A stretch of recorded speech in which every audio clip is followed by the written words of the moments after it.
C'entro anch'io, c'entro anch'io.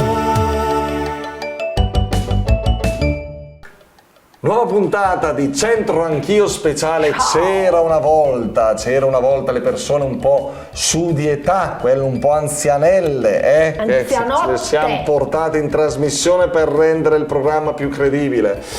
Siamo coetanei, Federica, esatto. C'è poco da scherzare. Sembra più giovane io, però. Sì, sarà che tutto intorno è più vecchio e allora tu appari più giovane. Perché vedete, abbiamo tutto attrezzato qui nel Museo della Civiltà Contadina di Mairano, è proprio bello. Allora ci sono i cortei del Curam, li vedete, sono questi nell'immagine. A che servono, Federica? Ma Dio, per tagliare il cuoio? Sì, effettivamente, vedete?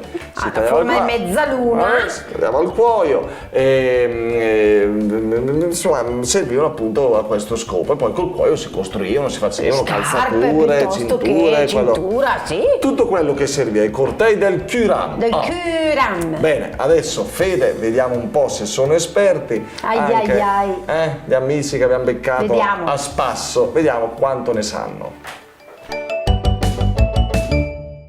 Qui in piazzetta Vescovado con Giacomo. Ciao Giacomo. Ciao. Tu di che ti occupi? Lavoro in ufficio.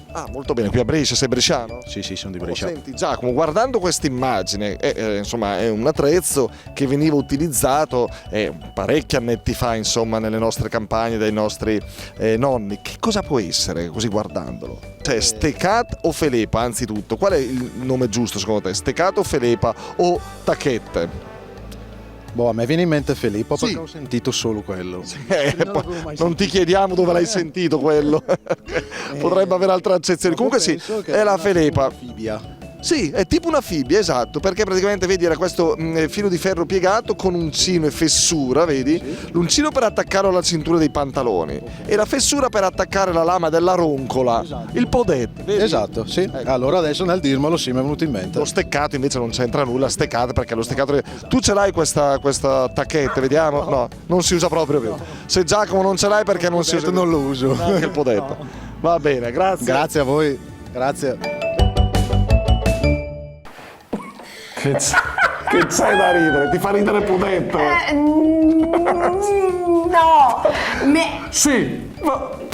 Ecco, la fibbia, il Pudetto, basta. Fibbia. Benissimo. Fibbia. E adesso invece c'è la moscarella, guarda quanto è bella. C'è la moscaiola da cucina, guardatela, ve la ricordate? Perché? Perché in cascina una volta, cara Federica. Era il frigorifero denolto. Sì, ma le mosche ce n'erano tante e quindi i cibi, le bevande andavano conservati. E per difendere e riparare le vivande di breve e lunga durata dalle mosche si era costruita la moscarella anche dai piccoli roditori, che sono anche i topolini. Allora si metteva un po' in alto. E al buio doveva essere denangoli piuttosto buio della cucina. Sì. La moscarella si metteva dentro e stavano lì belle, tranquille. Il frigorifero senza gas.